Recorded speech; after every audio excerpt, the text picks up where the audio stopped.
Right, it's 5:30 now, so we'll start the meeting of the Governance Committee on the 24th. The last meeting of the Governance Committee this year. Last ever chair. Thank you very much for your improvements.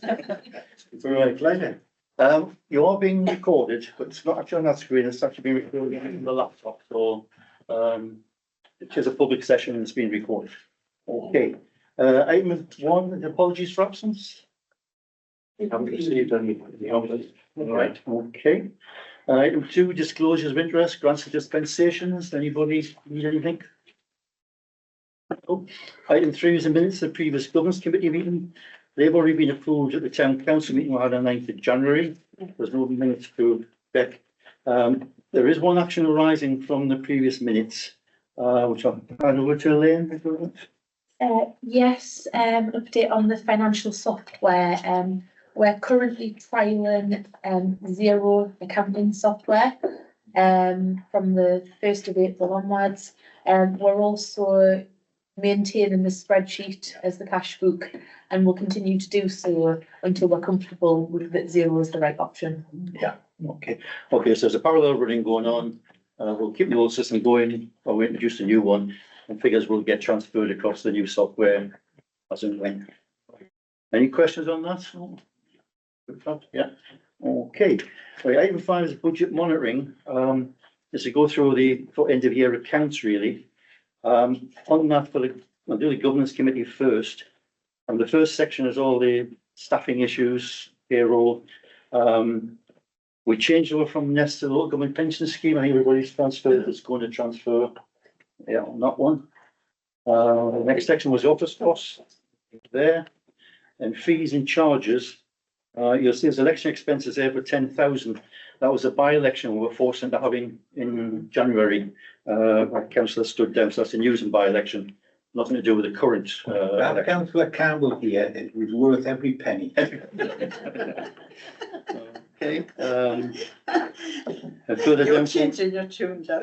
members' expenses down the bottom there. And all So, that Chair, page. can I just ask you about members' expenses? There's something in there about broadband that's overspent by a few quid. It's near the bottom somewhere. And I was just wondering, I don't need a detailed explanation, but I've never claimed any expenses. No, that's the cost of running the email system. No, not the email Oh, system, it's it's, Oh, the telephone one, sorry. yeah, Yeah. no, it's somewhere, I think I've got something.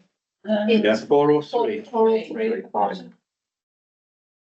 Yeah, broadband and telephone rental, Yeah, 403. yeah.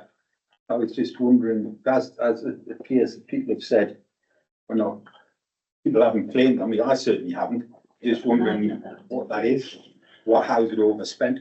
That was really it. Right, because people put their phone bills in. Yeah, I mean, the council passed a policy a number of years ago, which. Oh, give- sorry, Chair, I've absolutely got no problem with people claiming it, Yeah, but if there's only like 10 of us yeah, that are actually claiming it and 6 of us aren't, then that just seems to be a bit weird. So Yeah, you well- either need to make that, next year you need to make it bigger. Yeah. Because if everybody starts claiming it, it's gonna be up there, isn't it? that's right. I just thought it was weird for it to be overspent that way. Yeah, well, when the budget was done at the end of the previous year, we just looked at the people that were claiming it. It just kind of grossed it by 12 times 25.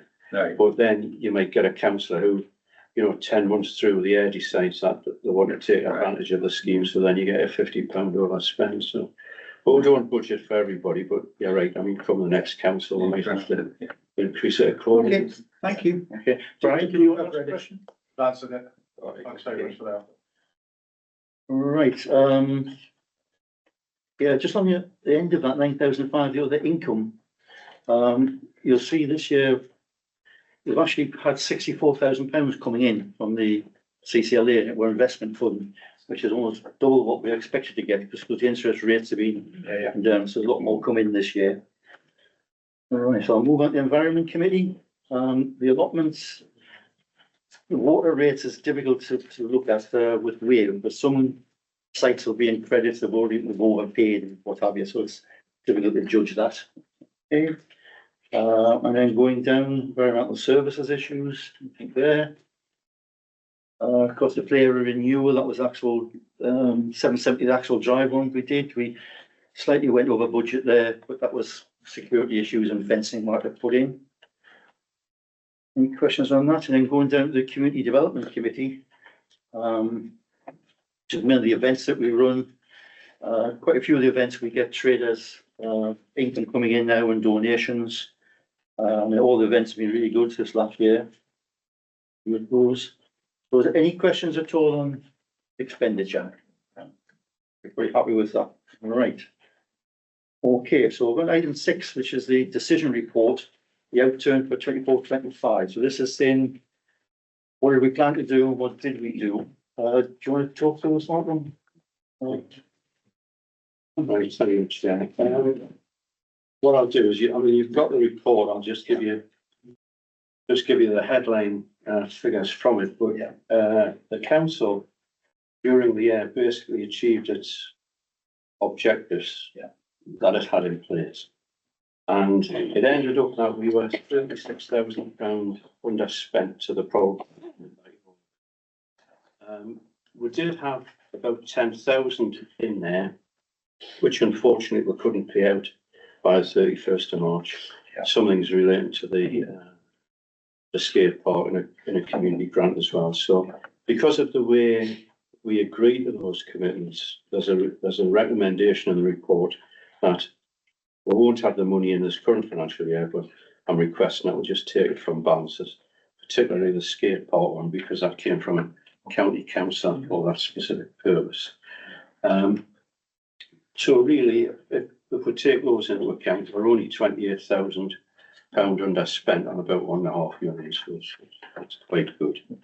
The other thing, at the end of March, I'll get Elaine just to put the graph on there. As the council know, and for the benefit of the people in the public gallery there, the accounts that were submitted to the external auditor will show that we've got on the 31st of March 1.1 million in balances. Now that looks a significant amount.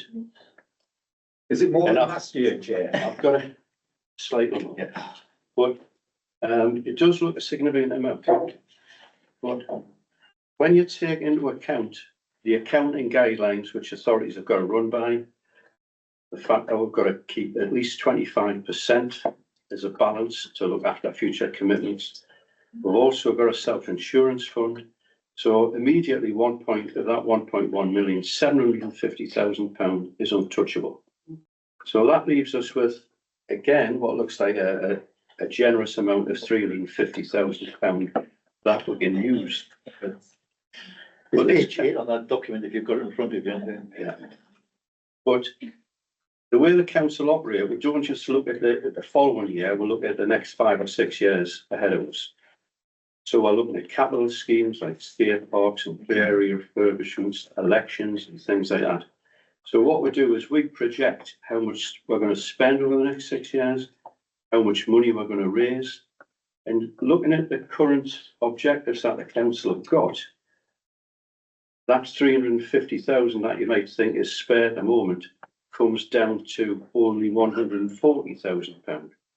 So it basically means if the council decide to spend £140,000 tonight, it means that in 6 years' time, we'll have zero balances to actually play with. So it might look a big figure, but it's only a very small figure that we can actually utilise over the next 6 years. So but I just wanted to look at that because it does look quite frightening.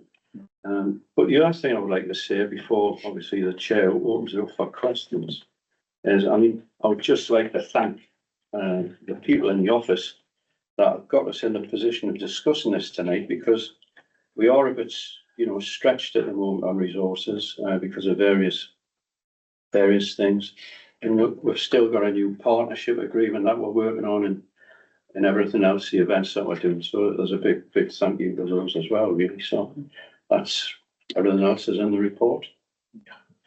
Okay, I've got a question. Is everybody happy with those two £5,000 issues there? We'll just take that out of balance of the next year for the skate park and one of the grants sliding there, right? Grant, do you want to come in? Yes, sir. Should I just like to see, move the report and move the medium-term financial plan? Is a separate item that has to be moved as well? I'll second that. If everybody's happy. Any other questions on that? Well, I would, you know, obviously, You're gonna say, everybody knows, so I'm not gonna say it. But it's better to be in this position than the other position. Yeah. The staff have always managed the resources very well, and you know why there's always more, because we're careful. Yeah. We do things properly, and we generally get things over budget. So, yeah, I'm absolutely, it is just, we need to bear in mind that we do need to work on getting it down. And having the freeze this year will help. You know, so well done, really. You're doing well. I sound like young Mr. Grace, don't I? You're doing very well. yeah, I mean, it's not an easy job deciding exactly how much you're going to spend. No, 12 months in advance, or 6 years in advance. It's, I'd much rather be in a position where we've got extra money in balances rather than be overdrawn and in debt. Yeah. Okay, absolutely. right, well, I'll move on to the other issues then. There's various reports. There's the council's internal auditors report, first of all. I think the only issue to mention in there is we did take on the Trust for Youth, which was a county trust fund. And that money is sitting in our bank account and it shouldn't be. It should be in a separate bank account, we're in progress of doing that. But it's not actually council money, it's a separate trust fund. And I think all councils got to be trust signatories for that bank account, or certainly the ones on the trust Yeah. fund. I mean, we'll have to go through that process from me as well, Yeah, because it's new council. Yeah, okay, so there is, and obviously the auditor has to highlight that because it's not how it should be. And money shouldn't be in our bank account, so you just point that out, it should be in a separate bank account, which we're in the progress of doing that.